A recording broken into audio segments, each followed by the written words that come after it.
बिस्मिल्लाहिर्रहमानिर्रहीम।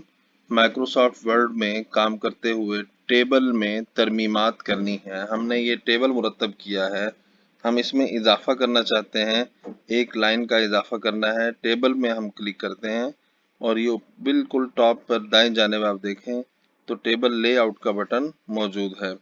Table layout में यहाँ इंसर्ट अबव को क्लिक करके हम ऊपर की जानिब एक लाइन का इजाफा कर सकते हैं। आप ये देखिए एक लाइन का इजाफा हो गया। इसी तरह इंसर्ट बिलो करके हम नीचे की जानिब एक लाइन का इजाफा कर सकते हैं।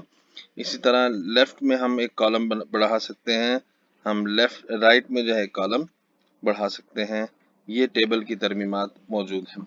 हम कुछ सेल्स स्प्लिट करना चाह रहे हैं, इनको सिलेक्ट कर क्या नाम है स्प्लिट करना चाहते हैं, इनको सिलेक्ट करते हैं। यहाँ पर अब 3 ऑप्शन हमारे सामने मौजूद हैं।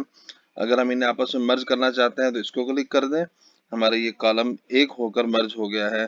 स्प्लिट करना चाहते हैं तो ये हमसे मालूमात लेता है कि आपने कितने कॉलम बढ़ाने हैं, कितनी रोज बढ़ानी है।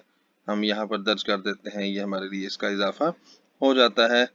टेबल को तोड़ना चाहते हैं, आपने एक तवील फहरिस्त बनाई हुई है और उसमें से कुछ टेबल की रोज को अलहदा करना चाहते हैं कि ऊपर वाले खाने में हम कुछ और लिखें, नीचे वाले खाने में। इस तरह से अब ये टूट गया और इसके दरमियान में हम कुछ भी लिखना चाहें वो लिख सकते हैं। ये सूरत यहाँ पर हमारे लिए सहूलत मौजूद है, इससे हम फ़ायदा हासिल कर सकते हैं।